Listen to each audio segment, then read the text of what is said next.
Alabama's WVUA News at 6 with your award-winning news team, Lynn Brooks, Philip Coleman, weather with Richard Scott, and sports with Gary Harris. Tonight on WVUA News at 6. 2011 BCS National Championship Trophy is finally home. I'm Jennifer Edwards, and I'll have that story coming up on WVUA News. And the search for a new superintendent for the county schools is making progress. Plus, between the April 27th tornado and the wildfire near Brookwood, one family knows all too well about surviving a disaster. But first, the 2011 BCS National Championship Trophy is in Tuscaloosa, and this time to stay. And we're glad you're with us tonight. According to Ken Gaddy with the Paul W. Bryant Museum, the crystal ball has arrived in Tuscaloosa, and it is ready for display. WVUA's Jennifer Edwards was at the museum to catch all the excitement. And just like that, the 2011 BCS National Championship Trophy is home. We're moving the 09 to another place where people can still see it, but we're glad to have this one out in a case where people can get up close and personal and can be part of the national championship. Just moments after the trophy was put in place, fans were allowed to take pictures and even get their hands on the crystal ball. To some fans, number 14 holds a special place in their hearts. After the LSU game, I walked out of that stadium with 100,000 in there, whatever they had, and it was a sad, but I felt the determination.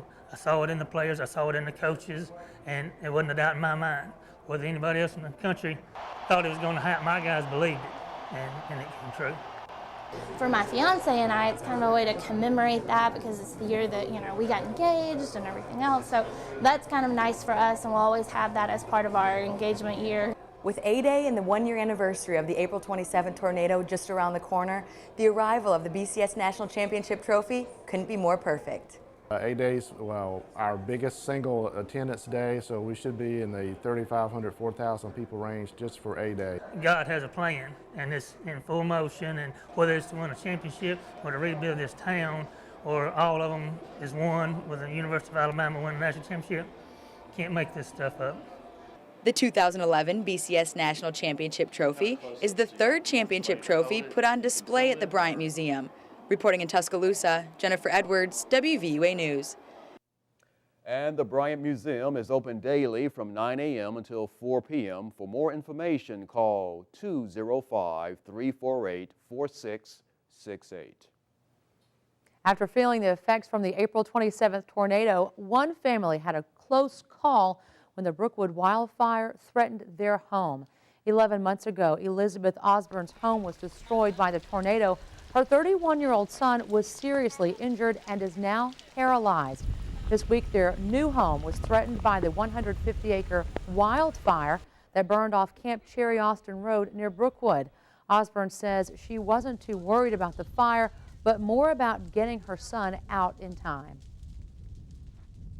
If the fire chief came up and said, okay, Miss Osborne, you're going to have to leave, I'm going to say, well, you're going to have to get an ambulance here because I can't just get him in my car because I can't do that anymore. So, other than that, I knew, the right people were keeping an eye on it. So I was relying on them to say, either you have to move or you don't.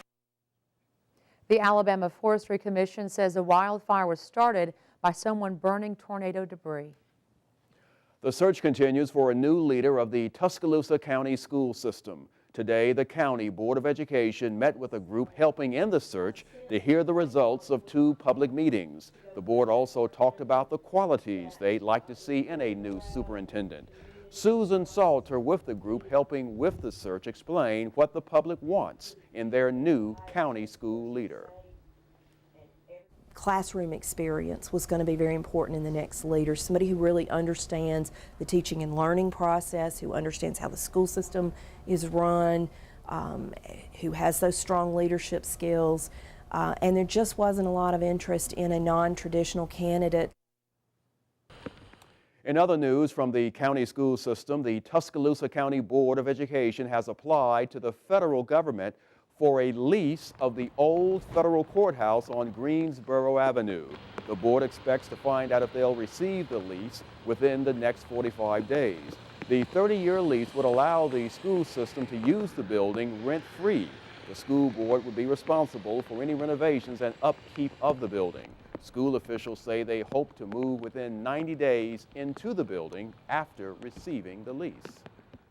A world-renowned pianist is on his way to the Druid City to help Tuscaloosa's Caring Days Adult Daycare. This Sunday, March 25th, Randall Atchison will perform at UA's Moody Music Building. Some of his music you can hear right now. And the concert is a fundraiser to help the construction of the Mal and Charlotte Moore Center. Organizers say the new center will allow them to help more families. When we have the building done, we'll be able to work with twice as many families, help twice as many individuals that are needing care right now. Admission is free to that concert, but donations, of course, are requested. There will be a meet and greet reception with Atchison at the Bryant Museum immediately following that performance. The Druid City Arts Festival is gearing up for a big weekend. Yeah, and organizers say the event includes spoken word, visual arts, theater, and live music. The events are happening on the UA and Stillman campuses. Tomorrow night there will be a music crawl, then Saturday an Arts Fest in downtown Tuscaloosa.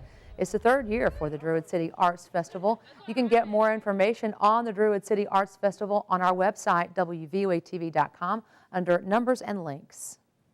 Also happening this weekend, hundreds of cyclists are heading to Tuscaloosa for the 6th annual Tour de Tuscaloosa. All the excitement starts this Saturday and will run through Sunday. Last year, around 400 cyclists, including professional and amateurs, participated in this event. You can find out more information about the Tour de Tuscaloosa at WVUATV.com. Now, still to come here on WVUA News at 6, the Los Angeles County Coroner has officially ruled the death of singer Whitney Houston as an accidental drowning. Find out what drugs officials say were in her system at the time of death. And coming up in home team weather, we're watching rain right now on Home Team Interactive radar move across parts of the state, but starting to catch a break for right now. How long will this break stick around as more rain in the forecast? Your forecast is coming up, to stay with us. The highly popular University of Alabama High School Coaching Clinic is underway. The story in Alabama's Home Team Sports.